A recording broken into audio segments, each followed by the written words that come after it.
Tole terus ngajak Anjani buat ngintip dari celah dinding gubuk itu.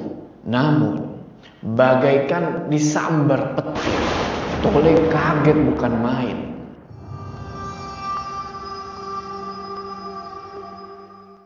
Assalamualaikum teman-teman, balik lagi sama gua Joe. Ya, gua tahu apa yang kalian lihat.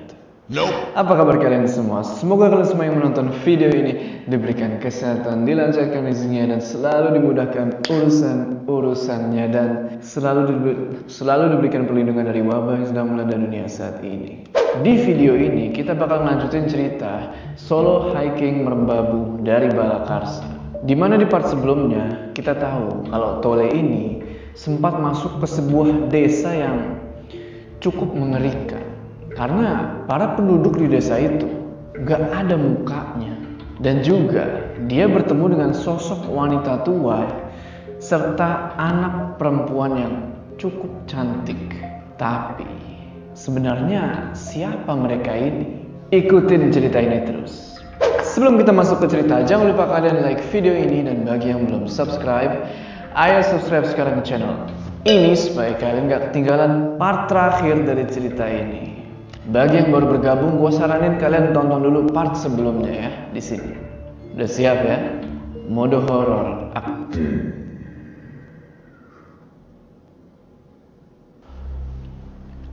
Apa kamu mau mandi dulu, Mas? Tole mikir, mandi? Apa di sekitar sini ada aliran sungai? Atau setidaknya aliran mata air mungkin? Ya udahlah. Tole gak mau nanya hal-hal yang bakal nambah dia bingung. Kejadian semalam aja udah bikin dia bingung setengah mati. Tole bilang, "Mari dek, saya nurut aja." Si Mas, masa kok ya nurutan? Lalu Anjani pun minta izin buat masuk lagi ke dalam gubuk, mau ngambil sesuatu. Awalnya Tole kira dia ini mau ngambil handuk atau peralatan mandi. Tapi pas Anjani keluar lagi dari dalam gubuk, ternyata dia malah ngebawa golok dan tombak. Anjani terus ngasih golok dan tombak itu ke Tole sambil bilang, "Monggo mas, ini dibawa." Tole pun nyelipin golok itu di pinggang sebelah kiri, terus tombaknya dipegang. Pikir dia udah kayak mau perang aja ini. Anjani cuma bawa bakul yang isinya itu pakaian, mungkin sekalian mau nyuci. Setelah itu mereka berdua pun pergi ke tempat yang Anjani maksud. Mereka berdua jalan menyusuri jalan setapak yang emang udah ada dan kelihatan udah sering dilewatin manusia. Jalan sampailah mereka di tempat yang cukup bikin siapapun yang ngeliat itu terpukau. Tole sempet gak percaya, ternyata di gunung itu ada sebuah air terjun yang bener-bener alami. Kelihatan belum pernah dijamah sama manusia dari luar. Airnya itu jernih dan kelihatan seger banget. Anjani terus bilang ke Tole, "Monggo mas, kamu mandi dulu." "Ya dek." Dan mandilah Tole. Dia nyebur tuh. Airnya itu dingin tapi seger. Namun tiba-tiba Tole kaget sama apa yang dilakuin Anjani selanjutnya. Anjani tiba-tiba ikut masuk juga ke dalam air terjun itu. Tole sampai benar-benar melotot ngeliat itu. Anjani udah lepas baju dan gak pakai apa-apaan. Dia berenang dengan santainya. Tole langsung ngalihin pandangan ngeliat Anjani yang kayak gitu. Anjani terus ngelambain tangan dan bilang, "Mas, Kang Mas, sini Mas." Tole cuma diem aja sambil menggigil di pinggiran air terjun. Nggak tahu menggigil karena kedinginan apa menggigil karena ngeliat Anjani yang nggak pakai busana. Anjani bilang lagi, "Mas, kesini mas, ayo." Tole tetap diam mematung. Dalam pikirannya, waduh, mati aku. Anjani seolah nggak peduli kalau Tole ini udah malu banget. Tole ngeliat Anjani lagi ngegosok-gosok badannya pakai semacam sabut kelapa. Gak lama kemudian Anjani teriak lagi, "Kang Mas." Akhirnya Tole pun ngebuka semua pakaiannya kecuali pakaian dalam. Tapi tiba-tiba Anjani gak pakai aba-aba, langsung nyamperin Tole dan narik dia buat ngajak berenang bareng. Dan sekarang Badan Anjani yang tanpa busana itu bener-bener kelihatan jelas sama Tole. Sontak Tole langsung nutup mata terus pergi ngambil bajunya yang dia taruh di pinggiran air terjun. Lalu baju itu dipakaikanlah ke Anjani. Tole terus bilang, "Dek, tidak sopan, tidak boleh seperti ini." Intinya maksud Tole adalah pria dan wanita nggak bener mandi berdua tanpa busana kayak gitu. Anjani cuma nganggukin kepala, tanda dia ngerti kalau itu salah. Setelah itu Anjani lanjut nyuci. Tole pun nyuruh dia buat ganti pakaian yang basah sama pakaian kering. Sedangkan Tole cuma pakai celana panjang sekarang. Dia nggak pakai baju, telanjang dada aja udah. Di pinggiran aliran air, Tole ngeliatin Anjani yang masih sibuk nyuci. Singkat cerita, setelah selesai nyuci, Anjani pun ngajak Tole nyari makanan buat nanti malam. Tole nanya, "Mau cari apa ini, Dek?" Mau berburu menjangan, Mas, di dekat jurang sana. Menjangan ini semacam kijang. Tole sempat ragu. Apakah gadis semanis itu bisa berburu? Diajaklah Tole menuju hutan yang banyak ditumbuhi ilalang-ilalang tinggi dan pohon-pohon khas gunung yang menjulang. Gak lupa dia bawa tombak dan golok yang tadi udah dikasih sama Anjani. Selama tangan Tole digandeng sama Anjani, dia cuma bengong aja. Masih gak habis pikir kenapa kok di tengah-tengah hutan belantara kayak gitu ada gadis manis kayak Anjani. Gak cuma manis, tapi juga baik hati. Sampai tiba-tiba, Kang Mas, "Iya, Dek." ini sudah sampai. "Loh, mana menjangannya, Dek?" Sebentar, Mas, pinjam itu tombaknya. Tole pun ngasih tombak itu ke Anjani dan gak lama kemudian Anjani ngelempar tombak tersebut. Sontak dalam hati Tole bilang, "Wah, edan." Wush, tombak itu dilempar dan cek. Dari kejauhan kedengeran suara yang nyaring dan bisa dipastiin kalau tombak itu mengenai sesuatu. Anjani terus bilang, "Pinjam golok, Mas." Setelah dikasih golok, Anjani pun langsung lari ke arah sumber suara tadi. Spontan Tole ngikutin dari belakang. Pas sampai di TKP, lagi-lagi dia tercengang. Udah tergeletak seekor kijang yang bercucuran darah dengan tombak yang masih nancep di tubuhnya. Anjani pun langsung baca-baca mantra yang Tole nggak tahu artinya. Yang dia tahu itu adalah bahasa Sansekerta. Setelah baca mantra, kijang itu pun disembelih sama Anjani. Sehabis itu, Anjani bilang ke Tole, Kang Mas, kamu kuat tidak bawa kijang ini? "Yo, pasti kuat toh, Dek." Diangkatlah sama dia kijang itu. Sontak dalam hati dia bilang, "Wah, Jan, ternyata berat juga kijang ini." Anjani terus bilang, Kenapa Kang Mas? Kuat tidak? "Kuat kok, Dek. Ini loh, ototku sampai kelihatan." Tapi kenyataannya, Tole keberatan. Bayangin aja, lu ngebawa kijang dengan jarak tempuh yang kira-kira 1 jam lamanya. Berasa mau patah pinggang sama pundaknya Tole. Mereka berdua pun mulai jalan balik ke gubuknya Simbo. Jalur yang naik turun emang agak bikin Tole ini jengkel. Terlebih dia bukan lagi bawa tas gunung kayak biasanya, tapi bawa kijang gak bernyawa buat makan malam. Mereka terus jalan sambil lewat dan ngeliatin air terjun tempat mereka mandi tadi. Anjani bilang, "Sudah capek belum, Mas?" Tole cuma ngangguk dan senyum di situ. Dengan sekuat tenaga, Tole jalan dan mikul kambing itu. Sampai akhirnya kelihatan juga gubuk Simbo dari kejauhan. Tapi sekilas kelihatan ada yang berdiri di dekat pepohonan. Sesekali kayak lagi mengamati keadaan di gubuk Simbo. Emang cuma sebatas bayangan hitam, tapi apa itu? Tapi Tole nggak mau nebak-nebak sosok apa itu sebenarnya. Dia cuma mau cepet-cepet sampai di gubuknya Simbo dan istirahat. Namun matanya itu serasa nggak nyaman sama bayangan hitam yang berdiri di dekat pepohonan tersebut. Bayangan-bayangan itu kayak nyorotin lampu merah menyala.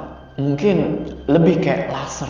Ada sekitar 6 sorot di antara pepohonan itu. Tole terus jalan sampai di belakang gubuknya Simbo. Setelah naruh bakul pakaian, Anjani lalu ngambil seikat kayu di belakang gubuk itu.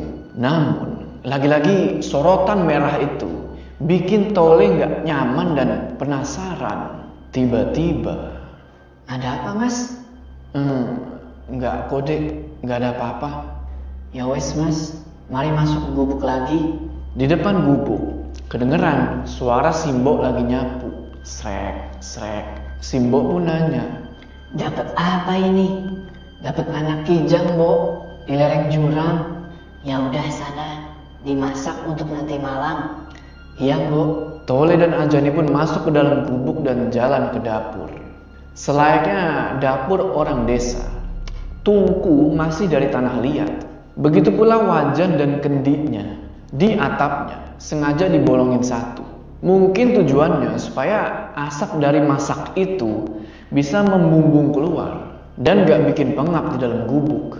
Tole sempet bingung juga. Dari mana ilmu membuat semua alat dapur dan ilmu-ilmu lainnya itu? Mbok Rondo terus teriak dari luar gubuk. Nah, di kendi itu ada kopi. Anak lelaki itu buatkan kopi ya. Nggih, Bu. Tole mikir lagi. Kopi? Gimana caranya mereka bisa dapetin kopi? Kopi apa? Sembari nunggu Anjani membuat kopi, Tole ngeliat kalau Anjani ini cuma bermodalkan batu dan kapas. Gak berapa lama, sebuah bara api pun jadi. Terus Anjani masukin bara api itu ke dalam tungku dan ditiup-tiup sama dia pakai potongan bambu. Bahkan Anjani pun tahu harus diapain kopi itu. Dia nyiapin sebuah ulekan dari batu. Ditumbuklah sama dia kopi itu di ulekan tersebut sampai halus. Setelah itu dia taruh di wadah gelas yang terbuat dari bambu. Gak lupa ditambahin air panas dan gula merah sebagai pemanis dan jadilah kopinya. Anjani pun nyodorin kopi itu ke Tole dan minta dia buat ke depan gubuk. Tole cuma bilang, "Iya dek, makasih." Tole pun jalan ke depan dan Simbo ngomong dari luar, "Diminum dulu nak," kata Tole. "Iya mbok, tapi kayak ada yang kurang." Tole pun masuk ke dalam kamar nyari tasnya buat ngambil sebatang rokok. Karena menurut dia, ngopi tanpa sebatang rokok itu kurang nikmat rasanya. Siang pun berganti petang, petang berganti malam. Dia ngopi sambil merokok, rileks, tenang. Tiba-tiba Mbok Rondo nanya, Nak, kamu itu kenapa? Kok mulutmu seperti terbakar begitu? "Kebakar gimana Mbok?" Itu mulutmu kok banyak asap begitu, Nak? "Walah, ini namanya merokok Mbok. Kalau ini namanya rokok." Apa? Rokok? Makanan apa itu? "Itu tembakau Mbok, diketeng jadi rokok." Tembakau? Seperti ini ya? Ngelihat si Tole ngerokok, Mbok Rondo jadi penasaran. Beliau juga pengen ngerasain yang namanya ngerokok. Mbok Rondo pun ngambil satu batang rokok dan minta Tole buat ngajarin caranya merokok. Sebenarnya Tole nggak mau ngajarin Mbok Rondo ngerokok. Ya menurut dia kurang enak lah ngeliat wanita, apalagi wanita yang udah tua ngerokok. Tapi takutnya kalau ditolak malah jadi salah paham. Ya udahlah, dinyalain rokok itu sama Mbok Rondo dan diisep sama beliau, dan hasilnya beliau batuk. Ya maklum mungkin karena baru pertama kali ngerokok. Gak lama kemudian Anjani nyamperin dari dapur dan nanya, "Kenapa Mbok kok batuk?" Mbok Rondo bilang, Nggak apa-apa kok, Nak. Cuma nyoba ini loh. Apa aku buatkan wedang jeruk, Mbok? Halah, Nak. Batuk itu sebentar bisa sembuh. Kalau watak, ayo, kapan sembuhnya? pikir Tole, Simbo ini bisa ngelawak juga. Anjani pun selesai nyiapin semua hidangan di kursi bambu yang mungkin itu adalah ruang tamu. Ruang tamu yang cuma berisikan kursi bambu yang panjang, lampu templok yang remang-remang, serta lantai dari tanah merah. Mereka menyantap makanan itu lahap banget. Udah kayak serigala yang kelaparan. Sampai akhirnya satu bakul nasi, daging kompreng, sayur kol, pete, ludes udah. Tiba-tiba, sontak Tole ketawa ngeliat Anjani yang sendawa. Namun Anjani dan Mbok Rondo ngeliat aneh ke arah Tole, seakan-akan gak senang kalau dia itu ketawa. Anjani nanya, "Kenapa mas ketawa?" Tole bilang, "Enggak kok dek." Gak lama kemudian kedengeran suara.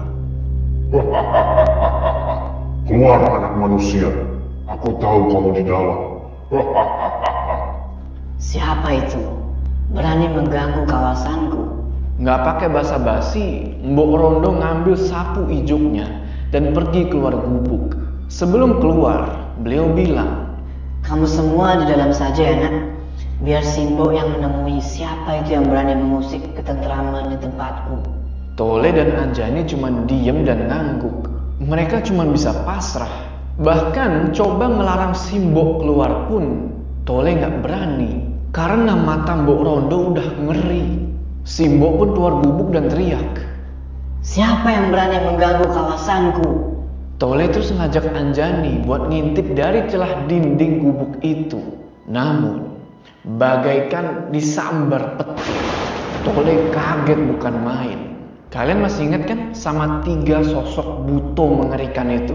Tole gak habis pikir kenapa kok mereka bisa tahu Tole ada di situ. Simbo udah pasti bakal berhadapan dengan 3 sosok bengis yang kemarin membabi buta menghabisi keluarga tanpa rupa tersebut. Pertanyaannya, apakah Mbok Rondo akan dibunuh juga sama mereka? Tole nangis di situ. "Sini, perlihatkan wujudmu." Dari kejauhan, ternyata benar. Tole melihat mereka. Mereka yang udah ngabisin keluarga tanpa rupa tersebut dengan keji. Namun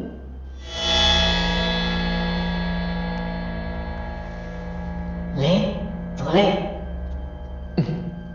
suara itu ngagetin Tole dari lamunan atau kilas balik apa yang pokoknya dia nggak tahu. Dia pun langsung balik badan mengarah ke sumber suara itu. Dan di situ dia ngeliat seorang wanita tua lagi menyocol-nyocol kinang di mulutnya. Wanita tua itu bersama Simbo, Anjani. "Nak, kok tahu namaku dan anak perempuanku?" Enggak, Mbok. Sampai sini kalian mulai mikir kan? Aneh. Kenapa kok Tole bisa diperlihatkan hal tersebut? Dia mikir, apa ini yang dinamakan Sukmo Lelono? Di mana Sukma seolah berkelana diajak melihat kilas balik suatu kejadian dan seolah ada di dalamnya. Nggak tahu lah. Simbo bilang lagi, "Mari mampir ke gubukku nak." Simbo ngajak ke gubuknya tanpa nanya Tole ini siapa. Seakan-akan udah tahu duluan.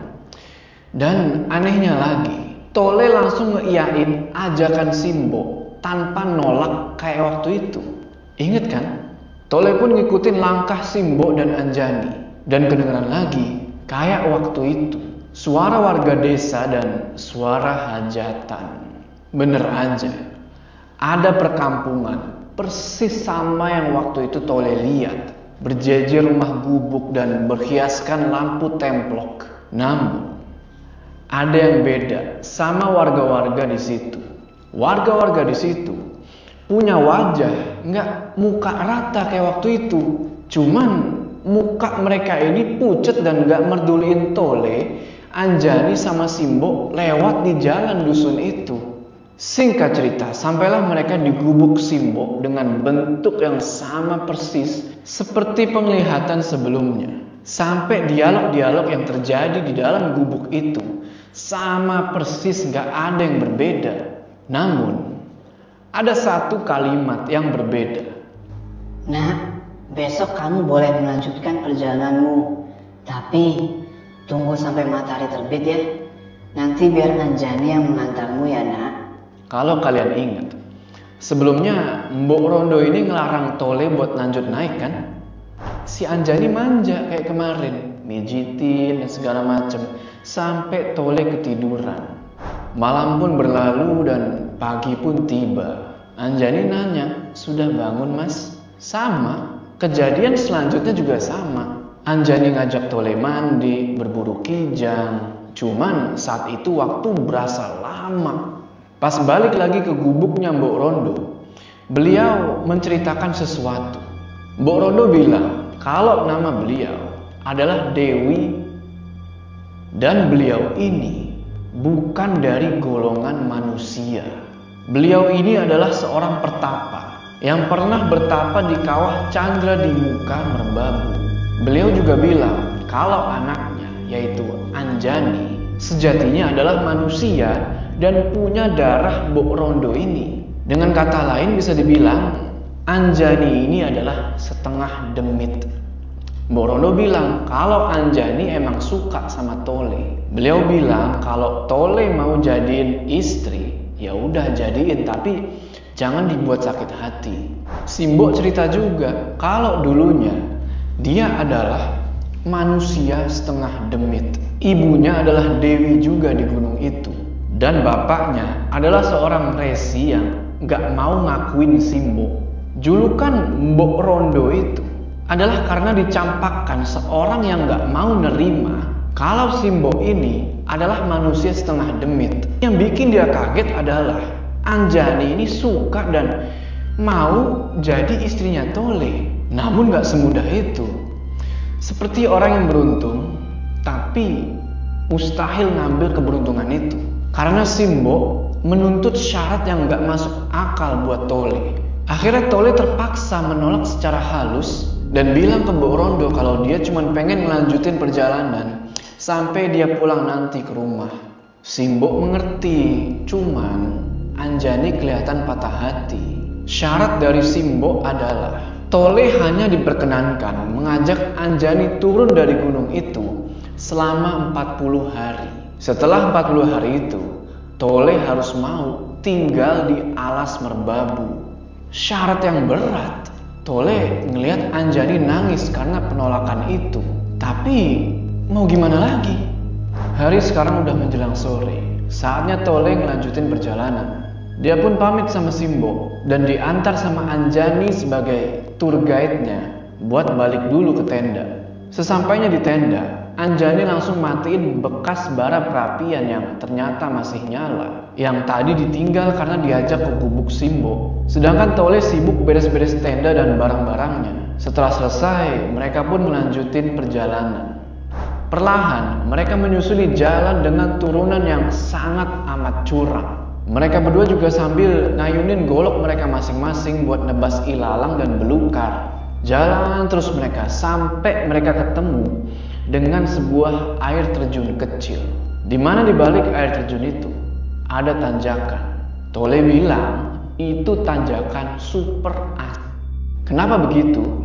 Karena saking curamnya tanjakan itu. Kalau kebanyakan tanjakan curam kan pendaki bilangnya lutut ketemu dagu. Nah, kalau tanjakan itu bisa ngebuat lutut ketemu jidat. Setelah susah payah, akhirnya mereka berdua bisa ngelewatin tanjakan itu. Namun, tiba-tiba ada suara. Mas, Sontak Tole ngelihat ke arah sumber suara itu. Dan di situ udah berjejer banyak pendaki. Tapi muka mereka semua itu pucat. Namun, ada satu pendaki yang Tole kenal. Dalam hati Tole nanya, apa benar ini dia? Lalu, siapa para pendaki ini?